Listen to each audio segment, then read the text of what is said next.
प्रधानमन्त्री केपी शर्मा ओलीको सिफारिस अनुसार राष्ट्रपति विद्यादेवी भण्डारीले प्रतिनिधि सभाको विघटन गरिसकेकी छन्।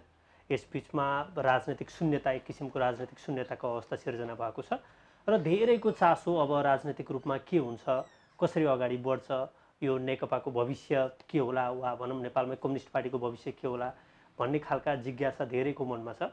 आज हामी यही विषयमा कुराकानी गर्दैछौँ राजनैतिक विश्लेषक विष्णु सापकोटासँग। यहाँलाई स्वागत छ सेतो पार्टीमा। धन्यवाद। जस्तो यो प्रधानमन्त्री केपी शर्मा ओलीले जुन कदम चाल्नुभयो प्रतिनिधि सभाको विघटन गर्ने कदम, र यो कदमको पछाडिको नियत चाहिँ हेर्ने हो भने उहाँको पार्टीसँग रिलेटेड वा पार्टीभित्रको आन्तरिक विवादका कारणले उहाँले यो कदम चालेको देखिन्छ। As a person KP Sharma ओलीले संसद विघटनसम्म गर्न सक्छन् भन्ने तपाईँलाई कहिले लागेको थियो वा तपाईँले उहाँको विषयमा हेर्दा, उहाँ व्यक्तित्वको रूपमा हेर्दा कसरी हेर्नु भएको छ? हजुर, मैले केपी शर्मा ओली प्रधानमन्त्री हुनुभएपछि अहिलेसम्म अथवा हिजोसम्मका घटनाक्रम हेर्दा उहाँको शैली हेर्दा जुनसुकै हदसम्म पनि जानुहुन्छ जस्तो लाग्थ्यो मलाई। यद्यपि त्यहाँ पक्कै पुग्नुहुन्छ अथवा नपुग्नु होला, त्यतिसम्म विवेक नगुमाउनु होला भनेर अपेक्षा बेला बेला हुन्थ्यो। तर पनि पार्टीभित्रको उहाँको शैली र उहाँका अभिव्यक्ति यसलाई कसरी हेर्नु पर्ला भने उहाँ प्रधानमन्त्री भएपछि 2-3 महिना जति पछि नै भने जस्तो डेलिभरी गर्न सक्नु भएको थिएन। अलिकति आलोचनात्मक टिका टिप्पणीहरू हुन थालिसकेका थिए स्वस्थ हिसाबकै। ती सामान्य खालका आलोचनालाई पनि सहन नसकेर जुन खालका कठोर अभिव्यक्ति दिनुहुन्थ्यो, एउटा अहङ्कार देखिन्थ्यो र मैले गरेको कुरामा प्रश्नै उठाउन पाइँदैन भन्ने खालको अभिव्यक्ति सुरुको समयमा।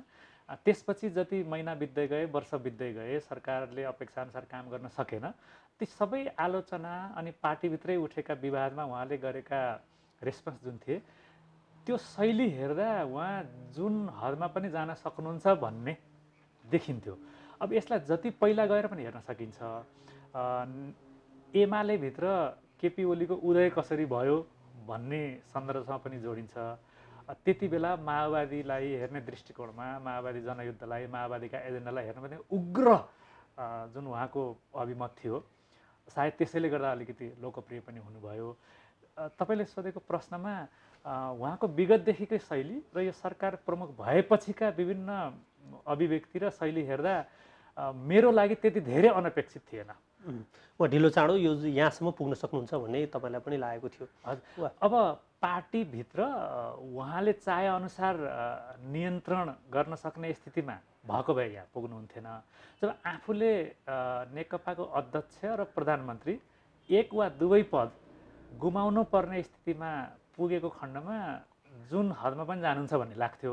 मलाई लाग्छ त्यो बिन्दुमा पुगेपछि उहाँले धेरै नसोचिकनै गर्नुभएको होला। यो जस्तो यो चाहिँ कदम केपी ओलीका लागि बाध्यात्मक हो वा उहाँले अरू कुनै बाटो लिन सक्ने सम्भावना थियो कि थिएन?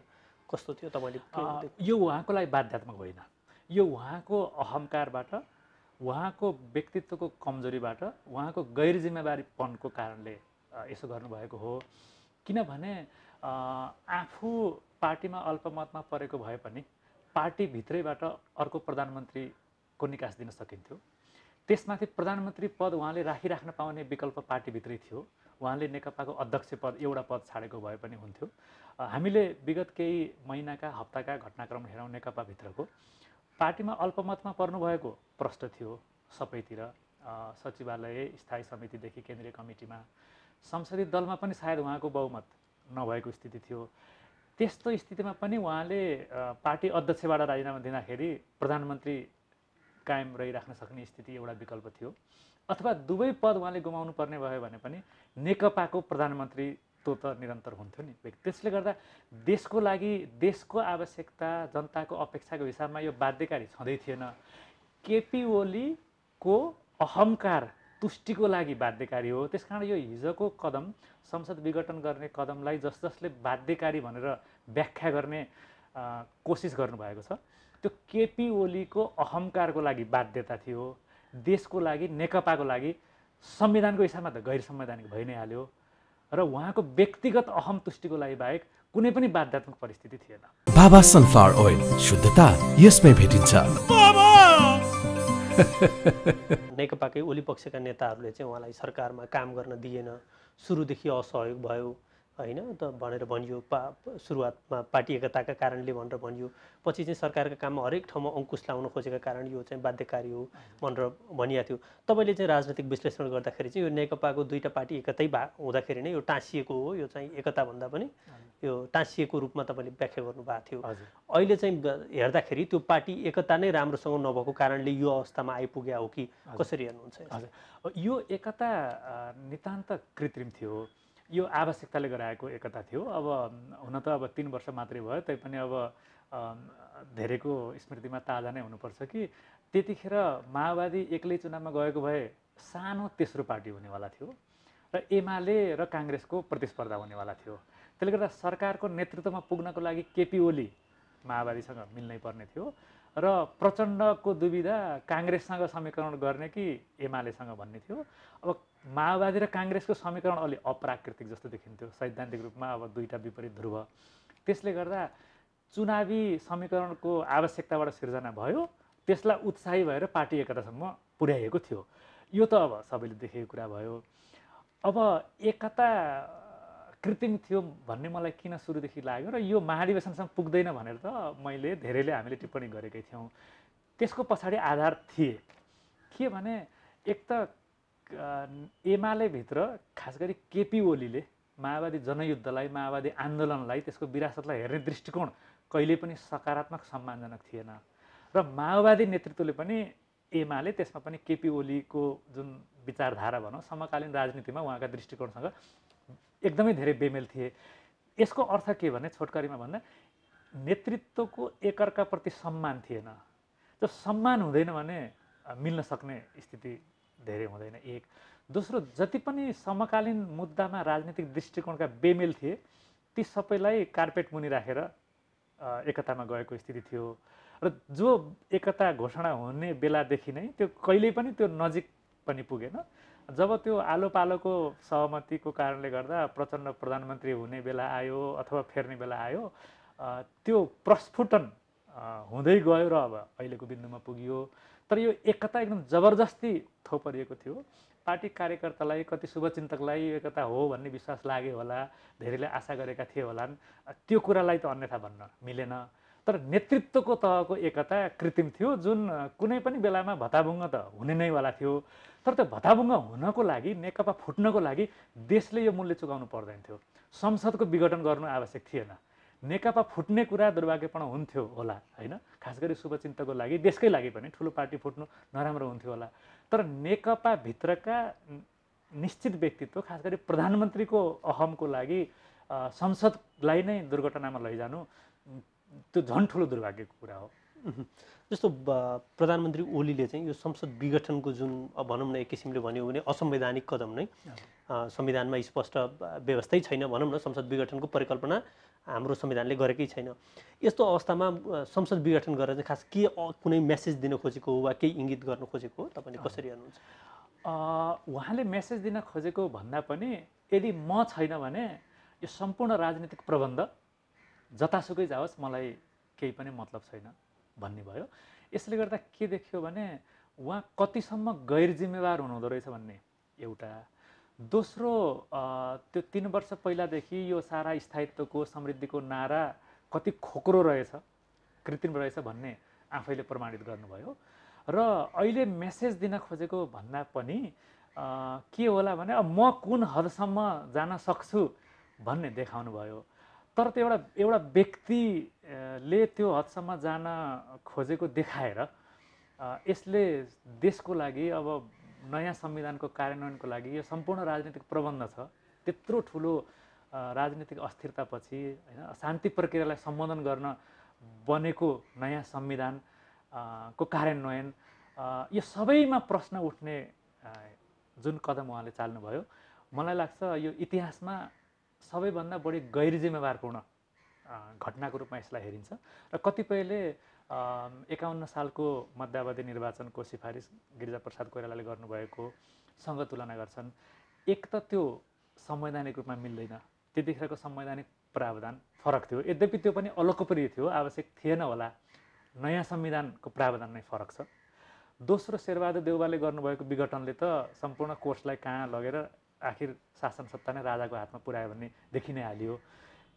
त्यो हिसाबमा हेर्दा इतिहासमा जुन समयमा हामी छौँ सबैभन्दा महत्त्वपूर्ण समय त त्यही नै हुने भयो होइन। त्यसले अहिलेको यति संवेदनशील समयमा संवेदनशील कुन हिसाबमा भने नयाँ संविधान लागू भर्खर हुन थालेको स्थितिमा सङ्घीयतालाई झन्डहरू गराउन पर्ने बेलामा संसद विघटन भनेको यसको लामो समयसम्म धेरै असर पार्ने र अति असंवैधानिक त भइहाल्यो, तर पनि जिम्मेवारीको हिसाबले हेर्दा र अनैतिक गैर जिम्मेवारपूर्ण कदमको रूपमा लिइन्छ इतिहासमा र यसको मूल्य धेरै पर्छ जस्तो लाग्छ मलाई।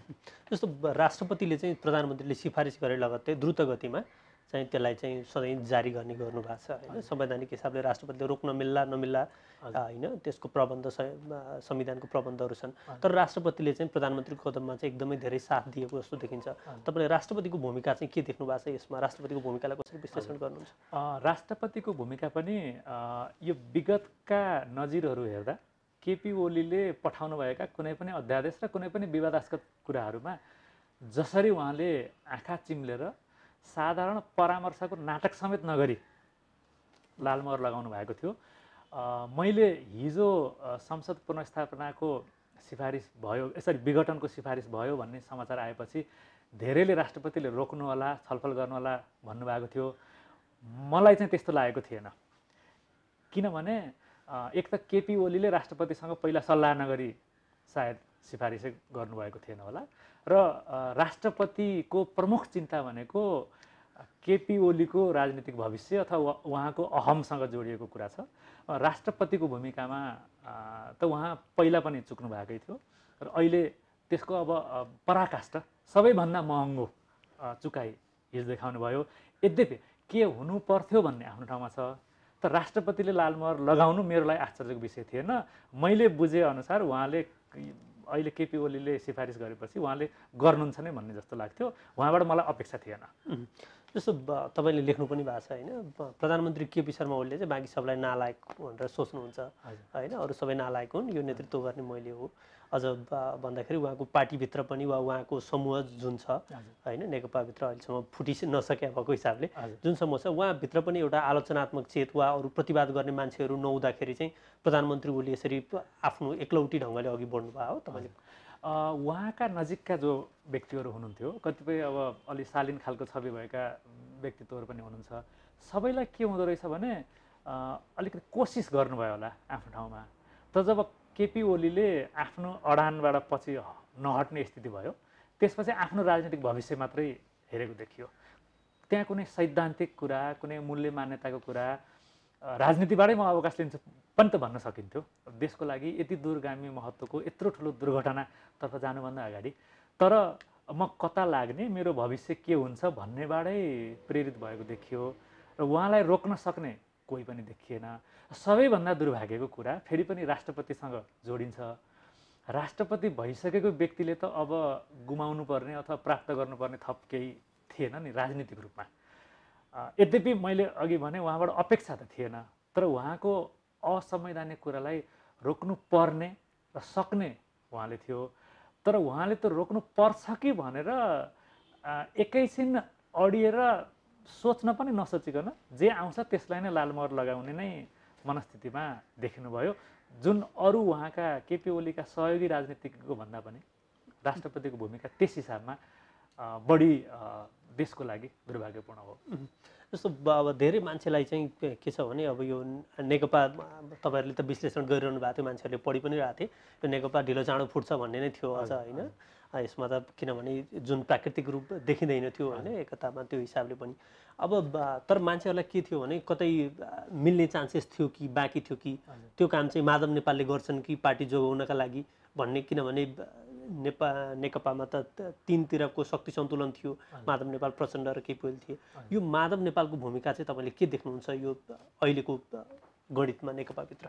उनले ओलीतिर बसेर वा उनले मध्यमार्गी भूमिका खेल्न सक्ने अवस्थामा थिएनन् उनी? हजुर, अब माधव नेपाल स्वाभाविक रूपमै बढी मध्यमार्गी खालको नै हुनुहुन्छ, यद्यपि त्यसैलाई आलोचना पनि गरिन्छ निर्णय गर्न नसकिने नेताको रूपमा। खास गरी माधव नेपालको नेतृत्वमा एमाले जो 14-15 वर्ष रहँदा ढुलमुले यताको हो कि उताको थाहै नहुने भन्ने खालको पनि थियो। बाबुराम भट्टराईले लिङ्ग नछुटिया भनेर पनि भन्नुभयो। अब केपी ओली त्यसको त्यो एन्टिथेसिस जस्तो हुन्छ नि, प्रत्येक राजनीतिक चिजमा एकदम उग्र खालको अडान राख्ने अथवा एउटा अर्को कित्तामा गएर अडान राख्ने खालको हुनुहुन्थ्यो। त्यो हिसाबमा हेर्दा माधव नेपाल केपी ओलीका हरेक कदमलाई ठिक छ भन्ने कित्तामा रहेको भए प्रचण्डहरू एकदम खुम्चिएर बस्नुपर्ने, पार्टी विघटनतर्फ जाँदैन थियो होला, तर पनि महाधिवेशनसम्म त पुग्दैन थियो। तर अहिले यो संसद विघटनतर्फ जाँदैन थियो, महाधिवेशन हुन सम्भव थिएन। त्यस हिसाबमा त्यो अर्कै दिशामा जान्थ्यो। तर अब सुरुको क्षणमा केपी ओली र प्रचण्ड दुईटा मिल्नुभयो, माधव नेपाललाई एक्लो पारियो। अनि पछि जब प्रचण्ड र केपी ओलीको आलो पालोको कुरा लागू गर्नुपर्ने बेला भयो, त्यसपछि प्रचण्ड माधव नेपालसँग बढी नजिकिने स्थिति बन्यो। त्यसले गर्दा हरेकले आफ्नो स्पेस कस्तो हुन्छ भनेर त हेरेकै थिए यो विगत 1.5-2 वर्षमा, खास गरी सुरुको 5-6 महिना पछि हेर्दा। त्यसका माधव नेपाल केपी ओलीले भनेकै अनुसार मानेर केपी ओली मेरो नेता हुन्, उनले गरेको कुरा ठिक छन् भन्ने हिसाबमा बसेको भए एउटा हुन्थ्यो होला, जुन सम्भव थिएन। त्यस्तै अब प्रचण्डले पनि, यद्यपि त्यो आलो पालो भन्ने कुरामा पनि मलाई विश्वास त थिएन र त्यो प्रचण्डलाई पनि विश्वास त्यतिखेर थिएन होला, किन संविधानमा व्यवस्था गरेका कुरा त पालना हुँदैनन् भने 1 वर्षमा सरकार छाड्छु, यति वर्षमा अध्यक्ष दिन्छु भनेर त कागजमा लेखेको कुरा न त्यसलाई लिएर अदालत जान मिल्थ्यो न केही हुन्थ्यो। त्यसले गर्दा तत्काल भुलाउनको लागि नै हुन् नेपालमा यी अहिलेको यो आलो पालो मात्रै होइन कि विगतका पनि। भनिहालेँ नि मैले, संविधानमा लेखेका कुरा त पालना नगर्ने नेताहरूले अरू लिखित समझदारीको त खासै कुनै धेरै अर्थ हुँदैन। त्यसले गर्दा माधव नेपालको भूमिकाको कारणले कोर्स अर्कोतिर जान सक्थ्यो, तर यो सहज रूपमा महाधिवेशन भएर पार्टी एकता अगाडि बढ्न त सक्दैन थियो त्यस हिसाबमा पनि। अब अर्को कुरा चाहिँ भनौँ न, नेकपा त अलमोस्ट विभाजनको सङ्घारमा छ होइन। अब राजनैतिक दल सम्बन्धी एउटा अध्यादेश ढिलो चाँडो प्रधानमन्त्रीले जारी गर्नु होला, त्यो अध्यादेशसँगै नेकपा विभाजनको डिसिजन वा निर्णय होला होइन। दुवै पक्षले आफ्नो भेलाहरू, हस्ताक्षर सङ्कलनहरू अगाडि बढाइ नै सकेको अवस्था छ। अब यो धेरै मान्छेलाई चाहिँ जिज्ञासा के छ भने अब के हुन्छ भन्ने जिज्ञासा छ। तपाईँलाई चाहिँ के लाग्छ, नेपाल कम्युनिस्ट पार्टी जुन झन्डै 2/3 थियो होइन, अब त्यसमा चाहिँ मूलधार चाहिँ कुन बनेर अगाडि बढ्ला जस्तो लाग्छ तपाईँलाई? यो माधव नेपाल र प्रचण्ड, वा अझ भनौँ न यो हेर्दाखेरि वा प्रचण्डलाई माधव नेपालले पार्टी अध्यक्ष मान्न सक्छन् वा भोलि त्यो पनि विभाजन हुने अवस्थामा पुग्छ, के देख्नुहुन्छ? त्यो पनि विभाजन हुने स्थितिमा चाहिँ पुग्छ एउटा बिन्दुमा। तपाईँले सोध्नुभएको प्रश्न मलाई अहिलेको सबैभन्दा महत्त्वपूर्ण प्रश्न भने राजनीतिक कोर्समा नेकपाको हिसाबमा हेर्दा त्यो होला। अहिलेको स्थितिमा र आउने 1-2 वर्ष आउने चुनावसम्म भनौँ, मलाई लाग्छ नेकपा विभाजन भएपछि औपचारिक रूपमा मूलधार माधव नेपाल प्रचण्ड पक्षको हुन्छ। किनभने अहिले जति पनि मान्छे, किन माओवादी पार्टी त्यतिखेर तेस्रो भयो भने पनि ऊ एउटा तेस्रो शक्ति त हो, एउटा आन्दोलनको विरासत पृष्ठभूमि उसका सिवचन त केही छन्। त्यसमा माधव नेपालको जुन सङ्गठनात्मक शक्ति छ र त्यतापट्टिका सदस्य जोडिँदाखेरि ठुलो त्यही नै हुन्छ र ठुलो त्यही हुने खालको माहौल बनेपछि यता केपी ओली पक्षका झन् धेरै पनि जालान्। दोस्रो, केपी ओलीतिर को रहलान् भन्दा अब अप्रत्यक्ष फाइदा लिइरहेकाहरू अथवा सधैँभरिका त्यो बिना प्रश्न गरेर एक हिसाबले भक्तिभाव देखाउनेहरू केही त रहलान्, सानोतिनो पार्टी बन्ला, तर पार्टी समावेशी गराएर सबैसँग परामर्श गरेर समन्वयकारी भूमिका खेलेर चलाउने क्षमता रहेनछ भनेर त देखियो नै। त्यसले गर्दा केपी ओली पक्षको पार्टी त्यति ठुलो हुने जस्तो मैले देख्दिनँ र उता फेरि माधव नेपाल र प्रचण्ड मिलेको पार्टी आउने चुनावमा मूलधार होला वामपन्थी, तर त्यो पनि कति उता जान्छ भन्ने त फेरि एक त नेपालको वामपन्थी इतिहासका सन्दर्भ यहाँ एकदम सान्दर्भिक भइ नै हाल्ने भए र अहिलेको हिसाबमा पनि माधव नेपाल प्रचण्ड पनि फेरि दुईटा धार हुन्, प्रमुख नेता को भन्ने यावत समस्या त हुने देखिन्छ। अब यो प्रश्न नेपालका सबै राजनीतिक दलमा लागू हुनेछ कि अब महाधिवेशन ठिकैसँग भएर चुनिएको नेतृत्वलाई पनि अर्को पक्षले नस्वीकार्ने, महाधिवेशनमा एकपटक होइन 2 पटक हारिसकेपछि पनि मेरो अब पुग्यो, मैले देशलाई समाजलाई पार्टीलाई दिइसकेँ, अब अलग्गिएर बस्नुपर्छ भन्ने सोच कसैलाई नराख्ने, राजनीतिमा लाग्नु भनेको आर्यघाट अथवा आफ्नो आफ्नो कुन घाट हो त्यहाँसम्म नपुगुन्जेलसम्म मेरो भूमिका हुनुपर्छ भन्ने यो समग्र प्रवृत्तिसँग जोडिएको कुरा छ। यो नेकपाको सन्दर्भमा पनि विभाजन भएपछि त्यो ओलीको पक्षमा त मैले टिप्पणी गरिसकेँ। माधव नेपाल प्रचण्ड पक्ष मूलधार भयो भने पनि फेरि त्यसमा भविष्यमा समस्या त पक्कै नै आउँछन्। प्रचण्डले चाहिँ माधव नेपाललाई अध्यक्ष मानेर अब पार्टी विभाजन भयो भने प्रचण्डले माधव नेपाललाई अध्यक्ष बनाउने, यदि संसद पुनर्स्थापना भयो अदालतबाट यदि भने त्यस्तो कन्डिसनमा प्रचण्ड प्रधानमन्त्री हुने त्यस्तो समझदारी हुन सक्ने सम्भावना रहन्छ।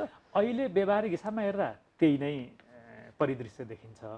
माधव नेपाल अध्यक्ष हुने, प्रचण्ड प्रधानमन्त्री हुने, अथवा संसद पुनर्स्थापना नभए पनि एउटा त्यो परिदृश्य रहि नै राख्छ र केही समय चाहिँ त्यो अगाडि जाला। किनभने अब अहिले केपी ओलीसँग यति धेरै वितृष्णा र रिस अथवा त्यति धेरै छ कि त्यो पक्ष त्यसले गर्दा सङ्गठित हुन सजिलो हुन्छ। तर यो कुरा फेरि संसद पुनर्स्थापना हुन्छ कि हुँदैन, निर्वाचन कहिले हुन्छ भन्नेतिर जाला। यदि संसद पुनर्स्थापना भएन भने र निर्वाचन अहिले भनिएकै अथवा त्यसको आसपासमा भयो भने मलाई लाग्छ त्यो माधव नेपाल र प्रचण्डको समूह एक ढिक्का भएर अगाडि जान्छ जस्तो लाग्छ। निर्वाचनको प्रसङ्ग आइहाल्यो, प्रधानमन्त्रीले त निर्वाचनको डेट नै प्रस्ताव गरिसक्नुभयो होइन, विघटनका सँगसँगै तपाईँलाई के लाग्छ यदि अदालतबाट सदर भयो, यो विघटनलाई सदर गर्यो भने नेपाली काङ्ग्रेस होइन वा अन्य दलहरू निर्वाचनमा आउने वा माधव नेपाल र प्रचण्डकै पार्टी पनि निर्वाचनमा आएर राजनीतिक कोर्स केपी ओलीले भने जस्तो लोकतन्त्र चाहनेहरू निर्वाचनमा आएर अगाडि बढ्ने बाटो जो छ त्यस्तो त्यसरी पनि अगाडि बढ्न सक्छ। हजुर, अब सर्वोच्च अदालतले यो विघटनको सिफारिसलाई बदर गरेन भने बदर गर्ला भन्ने अपेक्षा छ। तर त्यसैमा पनि मेरो छोटो टिप्पणी के छ भने जसरी राष्ट्रपतिले रोक्नु होला कि भन्ने अपेक्षा थियो नि, यद्यपि मलाई थिएन। तुलना गर्न त ठ्याक्कै मिलेन। सर्वोच्च अदालत तुलनात्मक रूपमा बढी स्वतन्त्र होस् भन्ने कामना गरौँ, म पनि गर्छु। तर पनि कुनै पनि संस्था भनेका व्यक्ति मार्फतै चल्ने हो। त्यो बेला कस्ता व्यक्ति छन् भन्ने हो। त्यस कारण संविधानमा के लेखिएको छ, संवैधानिक दृष्टिकोणबाट कुनै पनि आधार छैन भनेर भन्नलाई त यहाँ संविधानको ज्ञाता नै हुनु पर्दैन, जसले पनि भन्न सकिने स्थिति छ। तर पनि निर्णय नआएसम्म यसरी आउँछ भनेर आश गरेर बस्न सकिँदैन। व्यक्तिहरू हुन् र व्यक्तिहरूको इन्टिग्रिटी व्याख्या त्यो मलाई लाग्छ पर्खनै पर्छ। र त्यस हिसाबमा हेर्दा सर्वोच्चले विघटनको निर्णयलाई खारेज गरेन भने चुनाव हुने भयो भने काङ्ग्रेस नेकपा चुनावमा भाग त लिन्छन् नै, किनभने लिनुपर्ने नै स्थिति हुन्छ। निकासको अरू कुनै बाटो हुँदैन वा आन्दोलन मार्फत बाधा अड्काउ वा हजुर के भने ठुलो आन्दोलन हुनु पर्यो अथवा आन्दोलन को विरुद्ध लक्षित भन्ने हुन्छ। सर्वोच्चको निर्णय भयो भने सर्वोच्चको विरुद्धमा आन्दोलन केन्द्रित हुनुपर्ने भयो कि त्यसमा केपी ओली असान्दर्भिक भइसक्नुभयो अहिले, किनभने उहाँले त सिफारिस गर्नुभयो। अब अदालतले संवैधानिक ठहर गरिदियो भने अब के गर्छ, अबको कोर्स त्यसैबाट निर्धारित हुन्छ। त्यसले गर्दा आन्दोलन जति वितृष्णा भयो भने कसको विरुद्ध गर्ने र त्यो आन्दोलनले कहाँ पुर्याउने होइन कि भने अब त्यो फेरि ६३ सालमा संसद पुनर्स्थापनाको जुन आन्दोलन एजेन्डा थियो अहिले स्थिति फरक छ। फेरि त्यतिखेर अब एउटा परिस्थिति थियो अनि राजा विरुद्धको आन्दोलन थियो, अरू हक अधिकार होइन, प्रेसका राजाले फोन समेत बन्द भएको अवस्था थियो। राजाले लोकतन्त्र मास्नको लागि संसद विघटन गरेको भन्ने थियो होइन। अब अहिले पनि लोकतन्त्रप्रतिको आघात त हो, तर स्थिति सन्दर्भ अहिले फरक छ। मेरो भनाइ के भने यदि निर्वाचन हुनेतर्फै गयो अदालतबाट भनेदेखि निर्वाचनमा भाग त लिन्छन् नै।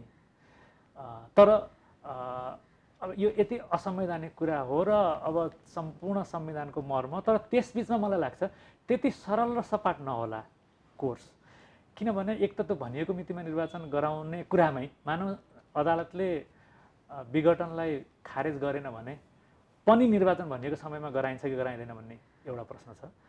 त्यसबिचमा अरू कुन खालका खेलहरू हुन्छन् भन्ने विभिन्न आशंका त अहिले नै उब्जिसकेका छन्। त्यसले गर्दा त्यो निर्वाचन सहज रूपमा हुने हो कि होइन, यदि हुनेतर्फ गयो भने पनि मलाई लाग्छ त्यहाँ प्रश्नहरू थुप्रै छन्। जस्तो संवैधानिक परिषदमा आफू अनुकूलका मान्छेहरू नियुक्ति भएका छन् होइन, प्रधानमन्त्री ओलीले अब भनौँ न कार्तिक मङ्सिर 30 गतेको निर्णयलाई आधार बनाएर होइन नियुक्तिहरू पनि गरिसक्नु भएको छ। यो हिसाबले हेर्दाखेरि त आगामी निर्वाचनमा पनि म शक्तिशाली वा दावेदार हुन्छु भन्ने प्रधानमन्त्रीको पनि यदि भइहाल्यो भने कोर्स त्यो उहाँले सोचेअनुसार अगाडि बढ्यो भने अदालतबाट त्यो किसिमको सपोर्ट आयो भने त त्यस्तो आँटलाई चाहिँ कतिपयले साहसिक भनेका छन्। तपाईँलाई चाहिँ के लाग्छ, यो साहसिक हो कि सनक हो? यो सनक हो, दुस्साहसपूर्ण हुन्छ त्यस्तो। त के चाहिँ देखियो भने अहिले देखिएको होइन, कतिपयलाई पहिलेदेखि लाग्थ्यो, अब अहिले एउटा पराकाष्ठ भयो केपी ओलीले केसम्म गर्न सक्नुहुँदो रहेछ भन्ने। यदि अब चुनाव हुनेतर्फै गयो अदालतबाट पनि भनेदेखि उहाँले गर्न सक्ने आफ्ना विपक्षीका विरुद्ध खेल्न सक्ने बाँकी रहेका जति छन् त्यो सबै खेल्नुहुन्छ नै। त्यसले गर्दा विभिन्न मुद्दा मामिला लगाउने, कतिबेला निर्वाचनमा भाग लिने अयोग्य हुने खालका तर्फ कदम चाल्ने, अब यति प्रतिशोधपूर्ण तरिकाले उहाँ जानुहुन्छ कि अब त्यो उहाँले नै कल्पना गर्दै जानु होला, अहिले हामीले कल्पना गर्न पनि गाह्रो होला। त के चाहिँ भन्न सकिन्छ भने उहाँले गर्न सक्ने, मिल्ने नमिल्ने सबै खालका कदमहरू चाल्नुहुन्छ। त्यो अरू प्रतिपक्षीहरूलाई कमजोर पार्न, अरूलाई चुनावमा भाग लिन जान नपाउने स्थिति गराउन, मलाई लाग्छ खेल्न मिल्ने जति खेल खेल्नुहुन्छ। त्यसले गर्दा अब लोकतन्त्र चलाउने भनेको त हामीले जुनसुकै देशका उदाहरण पनि हेरौँ होइन, अमेरिकामै भर्खर निर्वाचन भयो होइन, तर अब अहिलेको राष्ट्रपतिले अहिलेसम्म त्यो निर्वाचनलाई स्वीकार्नु भएको छैन। धन्न त्यहाँका संस्थाहरूले वैधता दिँदै गए निर्वाचनलाई भने अमेरिका जस्तो अब विश्वभर लोकतन्त्रको पैरवी गर्ने, डिफेन्स गर्ने देशमा त यत्रो समयपछि लोकतन्त्र अभ्यास गरेको त्यति शङ्का उत्पन्न हुँदा रहेछन् भने नेपालमा त लोकतन्त्रको परीक्षण मात्रै गरिएको छ, एक्सपेरिमेन्ट मात्रै गरिएको छ। एउटा कुनै पनि सरकार अहिलेसम्म लोकतान्त्रिक कालमा सबैभन्दा लामो सरकार भनेको गिरिजाप्रसाद कोइरालाको 3.5 वर्षको सरकार छ, 47 देखि अहिलेसम्म। अहिले अब लगभग 2/3 नजिकको सरकार पनि 3 वर्ष नपुग्दै गयो भनेदेखि त लोकतन्त्रका परीक्षण एक्सपेरिमेन्ट मात्रै भइरहेको देशमा हाम्रा संस्था त्यसै अपरिपक्व छन्।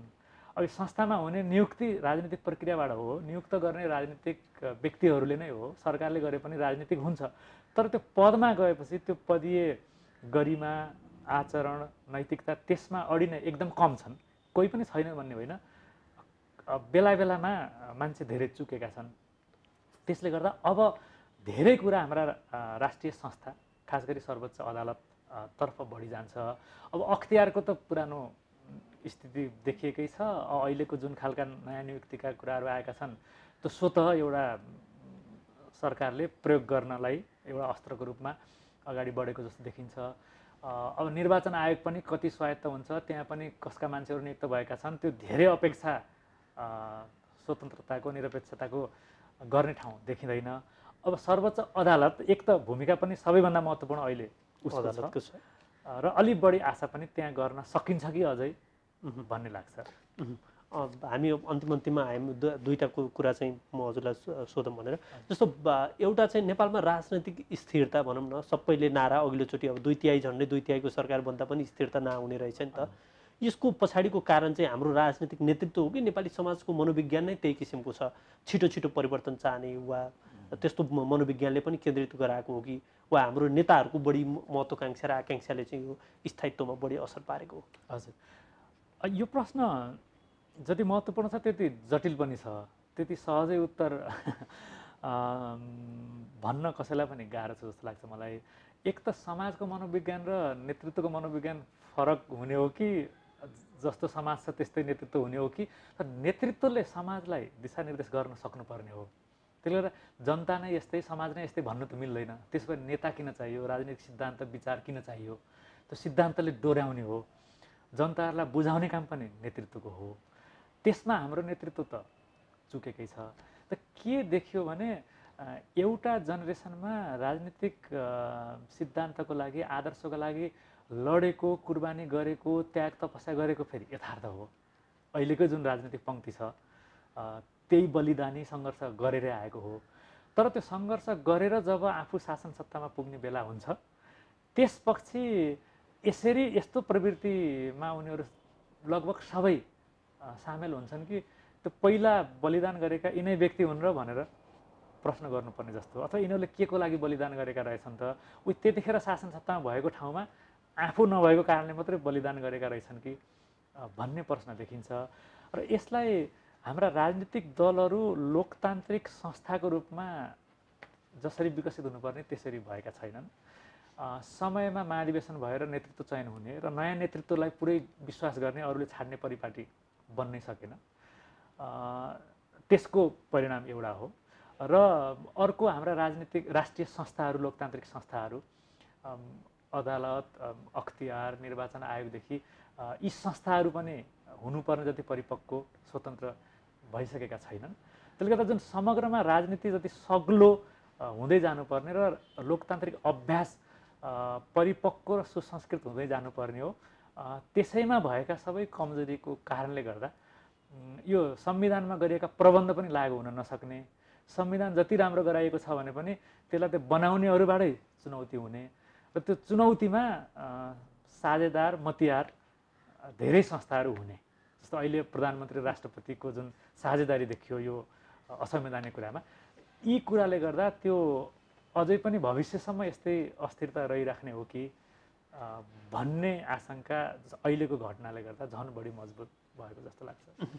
अब चाहिँ दुईटा कुराकानी गरौँ। जस्तो एउटा चाहिँ प्रचण्डले चाहिँ अब जस्तो आफूले नाता जोड्दै आएको थियो नि प्रचण्डले, त संसदमा होइन, उहाँ चाहिँ संविधान सभामा सबैभन्दा ठुलो दलको नेता हुनुको नाताले भन्नुहुन्थ्यो। त्यसपछि दोस्रो संविधान सभामा आइसकेपछि उहाँको ठुलो दल रहेन। शान्ति प्रक्रियाको एउटा हस्ताक्षरकर्ता जीवित म मात्रै बाँकी रहेको नाताले भन्नुहुन्थ्यो। त्यसपछि नेकपा सबभन्दा ठुलो दलको अध्यक्ष हुनुको नाताले भन्नुहुन्थ्यो।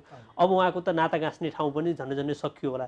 प्रचण्डको भविष्य चाहिँ के देख्नुहुन्छ यो राजनीतिमा? उहाँको कद कसरी बढ्दो घट्दो छ, वा कसरी रहनुहुन्छ उहाँ चाहिँ? हजुर, प्रचण्डको कद धेरै बढ्ने जस्तो मलाई लाग्दैन।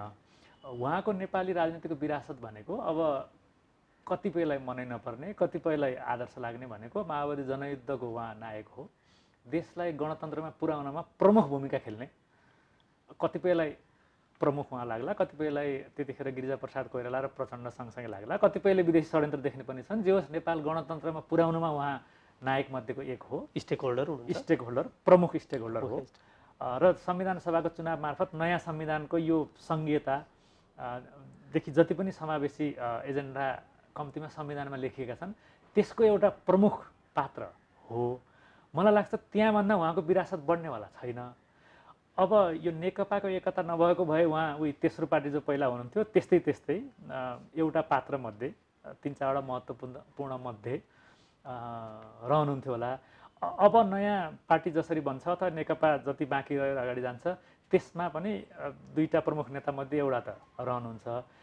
तर अब उहाँले धेरै योगदान दिने पनि केही छैन। सत्ताको खेलमा एउटा खेलाडीको रूपमा 2-4 वर्ष रहने, त्यसबिचमा सत्ता शक्ति कहिले नजिक कहिले अलिकति टाढा रहने खेल चाहिँ जारी हुन्छ होला।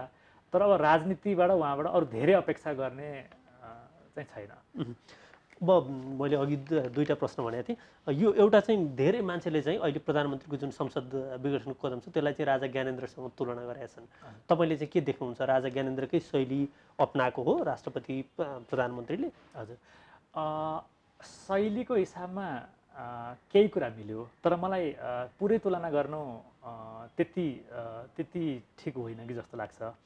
किनभने एक त अब राजतन्त्र भनेको जुन त्यसको अब ऐतिहासिक एउटा निरन्तरताको संस्थाको हिसाबमा त्यसका समर्थक अथवा त्यसलाई जसरी हेरिन्थ्यो त्यो र अब केपी ओली एउटा नेकपाको नेता भनौँ, एउटा वामपन्थी आन्दोलन नेता, फरक एकदम सन्दर्भ छ।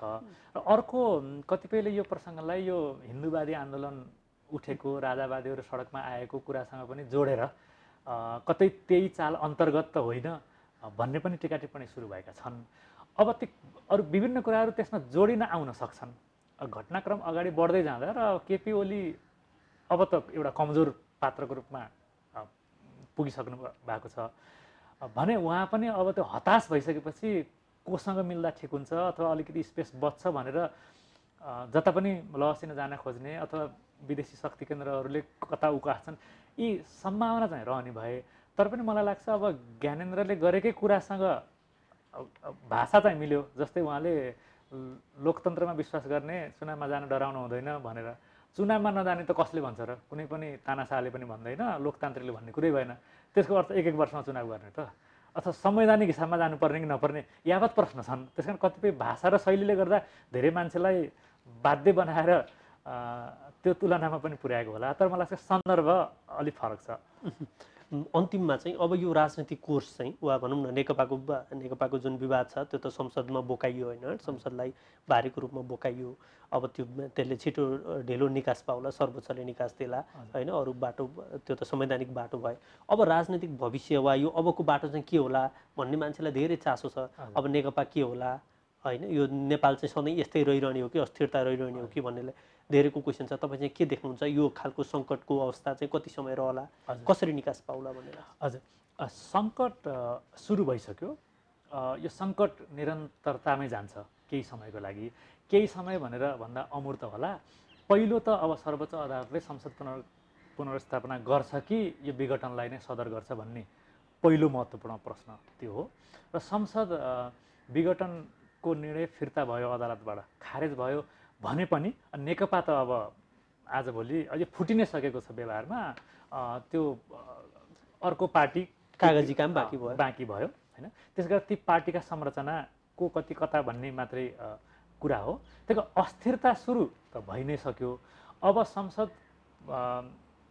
पुनर्स्थापना भयो भने पनि फेरि राजनीति सरल रूपमा चाहिँ अगाडि जाँदैन। त्यसपछि एउटा पार्टीको सरकार बन्ने स्थिति रहँदैन, सरकार मिलिजुली भइ नै हाल्छ होइन। त्यसले ल्याउने स्वाभाविक खालका अस्थिरताहरू त भइ नै हाले।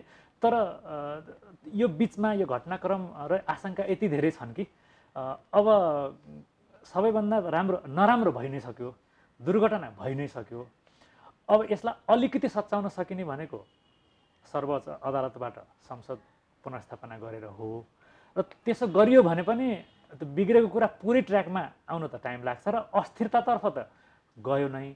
तर यदि संसद पुनर्स्थापना पनि भएन भने अति अन्यलपूर्ण अस्थिरतातर्फ जाने देख्छु मैले। गर्दाखेरि अब स्थिति अस्थिरतातर्फ भन्ने निश्चित छ। त्यो कम अस्थिर हो कि एकदम बढी अन्यलग्रस्त अस्थिरता भन्ने मात्रै, अस्थिरता कुन डिग्रीमा जान्छ भन्ने मात्रै हेर्ने हो अब हामीले। अन्तिममा तपाईँ केही टिप्पणी गर्न चाहनुहुन्छ? मलाई के लाग्छ भने यो नयाँ संविधान जारी भएपछिको पहिलो निर्वाचन थियो। त्यो निर्वाचनबाट बनेको सरकार अलिकति परिपक्व र राजनीतिक दलहरूले अलिकति दूरदर्शिता र कम्तीमा निकटको इतिहासबाट केही पाठ सिकेको कारणले 8-10 वर्षसम्म यो कोर्सलाई सग्लो सरल रूपमा अगाडि बढाउन सकेको भए यो संविधान संस्थागत हुने थियो।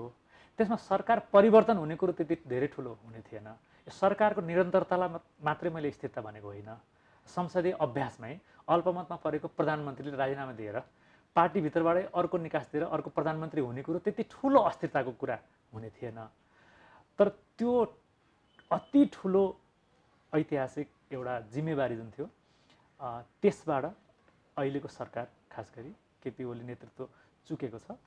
त्यसले गर्दा अब फेरि नेपालको राजनीति अर्को अस्थिर अध्यायमा प्रवेश गरिन सक्यो।